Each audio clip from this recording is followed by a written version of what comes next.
أيها الذين آمنوا لا تقدموا بين يدي الله ورسوله واتقوا الله إن الله سميع عليم. Syukran Ustaz, jazakallah khairan, barakallahu fikum atas nasihatnya untuk kita semua di daurah sesi 1 ini, dan izinkan kami untuk membacakan pertanyaan Ustaz. Untuk yang pertama, Assalamualaikum warahmatullahi wabarakatuh. Afwan, saya dengan Nila dari Bintaro izin bertanya, Allah tidak membebani seseorang melebihi batas kemampuannya. Tetapi kenapa di luaran sana banyak kasus bunuh diri seolah bebannya lebih berat daripada kemampuannya? Syukran. Wassalamualaikum warahmatullahi wabarakatuh. Masya Allah, barakallahu fiik. Iya, berikan hadiah kepada yang bertanya ya. Ini menarik sekali jemaah. Ada orang merasa beban yang diberikan lebih berat daripada kemampuannya. Padahal yang memberikan beban sudah menakar bahwa beban itu engkau mampu menghadapi. Karena buktinya apa? Ada orang-orang lain yang mampu. Ada seorang guru yang bunuh diri, na'udzubillah. Guru ini bunuh diri bersama istrinya, bersama anaknya. Karena dia punya utang puluhan juta. Loh, ada orang yang ratusan juta nggak bunuh diri. Ada orang yang utangnya miliaran nggak bunuh diri. Jadi kadang-kala orang merasa tidak mampu. Disinilah dia perlu memperbaiki keimanannya kepada Allah. Yakin bahwa Allah tidak memberikan cobaan di luar batas kemampuan dia. Perlu yakin itu. Tapi kalau dia nggak yakin, maka dia berpikir aku akan menyelesaikan kehidupannya dengan bunuh diri. Pikir dia kalau bunuh diri selesai urusannya. Enggak. Kematian itu hadhimul ladzat. Pemutus segala kelezatan. Kalau orang tadi bisa hidup kembali, maka dia akan hidup kembali menyelesaikan urusannya. Bahwa ternyata setelah kematian beban yang dia rasakan jauh lebih berat. Maka masalahnya di keimanan. Beda ketika seorang suami istri, suaminya zalim, kemudian dia gugat cerai karena kezalimannya. Tidak dikatakan dia, oh engkau kok gugat cerai, oh enggak apa-apa. Dia melakukan hal yang halal yang diperbolehkan karena kezaliman suaminya. Tapi ketika dia melakukan hal yang menyebabkan dia dimurkain Allah tadi seperti bunuh diri. Karena masalahnya perasaan dia. Dia bersandar kepada dirinya. Kalau engkau bersandar kepada dirimu, engkau lemah. Tapi tatkala engkau mengatakan hasbunallah wa ni'mal wakil, selesai urusan. Tapi kita nggak bersandar kepada Allah. Yang ada engkau nggak mampu, aku kita nggak mampu semuanya. Wa khuliqal insanu dha'ifa. Manusia diciptakan lemah. Ketika ujian itu datang, cobaan itu turun kepadamu, agar engkau kembali kepada yang maha kuat. Ujian yang Allah berikan kepada kaum-kaum sebelumnya. Di akhir ayat Allah mengatakan la'allahum yarji'un. Agar mereka kembali kepada siapa? Kepada yang maha kuat. Tapi mereka nggak kembali. Mereka kembali kepada dirinya. Kadang-kadang dia menutup diri. Nggak mau bergaul sama orang. Malu sama orang. Lalu terakhir dia bunuh diri. Ahibati fillah. Yang pertama. Yang kedua, dia tidak memandang kepada nikmat yang Allah berikan.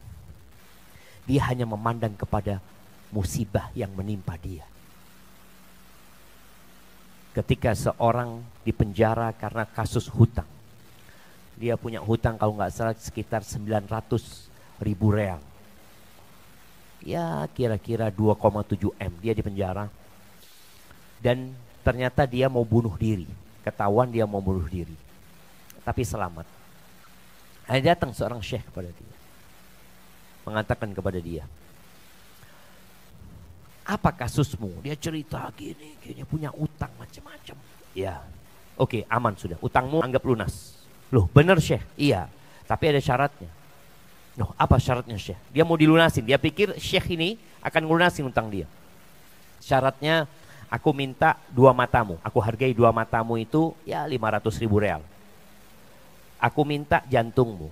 Aku minta limpamu. Aku minta ginjalmu. Terus Syekh nyebutkan. Dihargain sama Syekh. 2 matamu sekian, kemudian limpamu sekian. Sampai terhitung puluhan miliar. Tawaran Syekh kepada ini. Apa kata orang ini? Syekh, emangnya ana jual spare part? Kok engkau mau beli itu?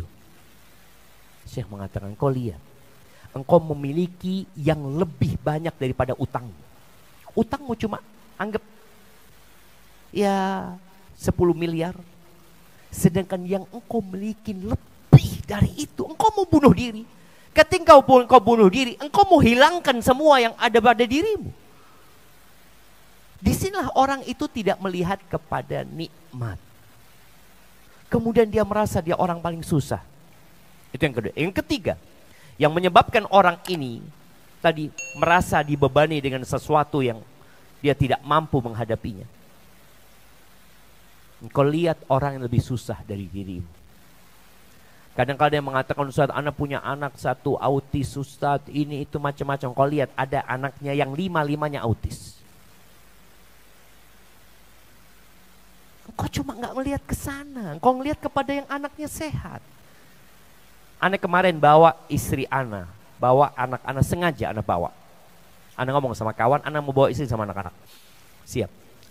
Kawan Ana ini punya anak, dia nggak bisa apa-apa, sudah umurnya 12 tahun, perempuan. Dia kena penyakit meningitis kalau nggak salah, yang selaput otaknya sehingga dia lumpuh. Anda ingin mengatakan, lihat, ketika kita melihat yang seperti itu, kita kemudian, ya Allah, alhamdulillah, bersyukur. Maka ini yang menyebabkan orang merasa dia dapat beban yang di luar batas kemampuannya, karena dia kan melihat ada orang yang lebih susah. Mungkin seperti itu, Allahu a'lam bishawab. Nah.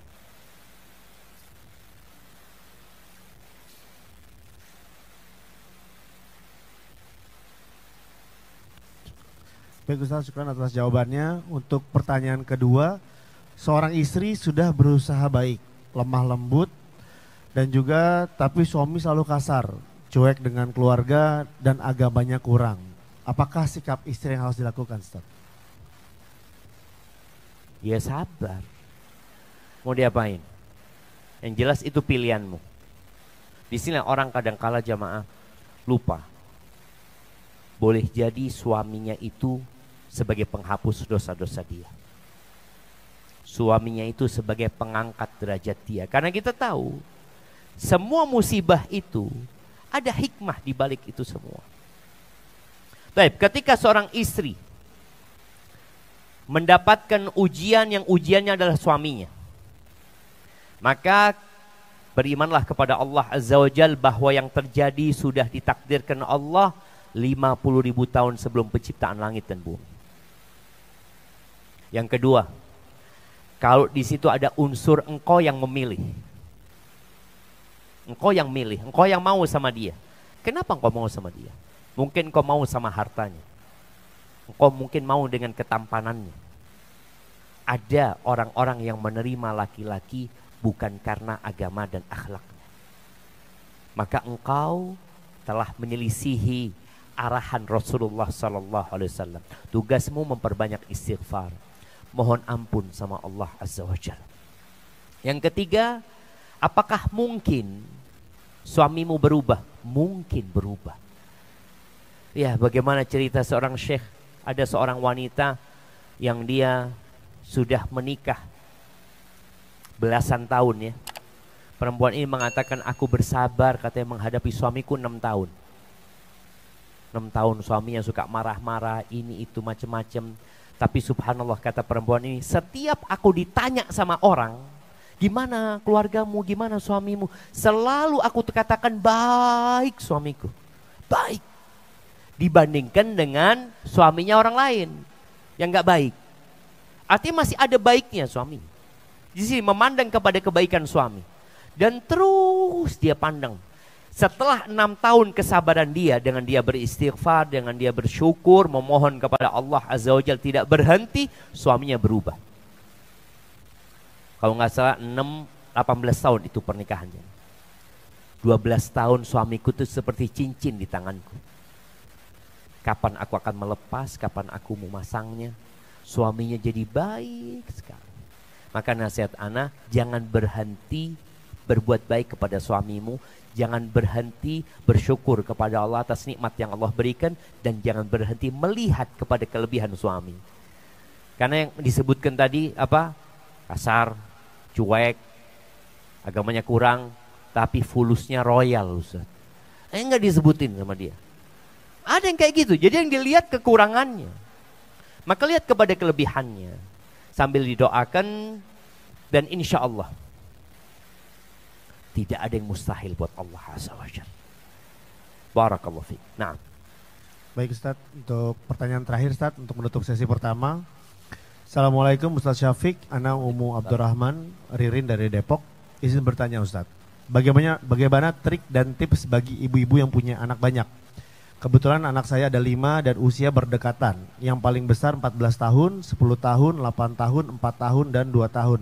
Lelah sekali mengatur mereka karena mereka sekarang pintar berdebat dan melawan. Sudah banyak doa-doa yang dipanjatkan Ustaz. Mungkin solusinya gimana Ustaz? Solusinya Umu Abdurrahman ini harus konsultasi sama Ibu Nur tadi. Iya, artinya kita ini kalau dengar dari praktisi itu akan lebih masuk dalam hati. Tapi kalau dengar dari Ustadz kan normatif aja jelasin gini. Tapi kalau Ibu Nur jelasin bagaimana Ibu Nur. Kalau ini lihat ya, 5, tunggu, 14, 10, 8, 4, 2. Masih jauh jaraknya. Ibu Nur tadi katakan 1,5 tahun lahir lagi. 1,5 tahun lahir lagi jemaah. Hanya saja kadang-kala kita merasa wow, berat banget. Sesuatu yang kita anggap berat akan jadi berat. Tapi sesuatu yang kita mengatakan enggak, insya Allah mudah. Jadi mudah sebenarnya. Dan para orang tua, jangan mendidik anak dengan amarah dan emosi. Jangan mendidik anak dengan mengangkat suara. Jadi anak-anak sekarang kalau dikatakan tadi susah diatur ya. Iya, anak punya anak 6. Ibunya kadang-kala, ya apa ini? Anak sampaikan kepada di sana. Anak-anak itu jangan dipanggil. Dia nggak dengar sekarang. Anak dulu dengar. Anak sekarang nggak dengar. Mungkin ada sibuk dengan gamenya, dengan apanya. Anda sampaikan, anak-anak itu sekarang perlu didatangi, perlu dipegang tangannya. Dibawa, ayo. Nah, jadi kalau bicara mandi, anak-anak ini mau sekolah ya, oh berangkat mandi anak-anak. Masya Allah. Kita pikir satu masuk kamar mandi. Enggak jamaah, main kucing di belakang. Kita kok nggak selesai-selesai mandinya. Kesalahan dari orang tua. Orang tua harus melakukan 2. Monitoring dan evaluasi. Dimonitor tuh anaknya. Oke, disuruh anaknya sudah, dilihat, dikerjakan apa nggak sama anak nih. Perlu ada kesabaran. Mungkin kita sebulan terus melakukan monitor kepada anak-anak kita. Jadi kadang ada orang tua nyuruh nggak dikerjain, dibiarin, enggak, dievaluasi nanti. Ditungguin, anak itu tungguin masuk kamar mandi yuk. Dia ngambil anduknya sendiri, bajunya, anduknya dijemur, bajunya ditaruh di tempat cucian ya. Perlu orang tua melakukan satu hal yang lelah memang. Capek. Tapi dengan meminta tolong kepada Allah Azza wa Jalla dan orang tua ikhlas nih, anak-anak yang lebih susah diatur pahalanya lebih banyak daripada yang mudah diatur. Jadi ibu kalau punya anak, ya Allah anaknya fulan, Masya Allah Ustaz, dipanggil langsung datang. Anak-anak dipanggil Ustaz 2 hari baru datang. Jadi ada kondisi yang orang-orang lebih susah mendidik anaknya, pahalanya lebih besar.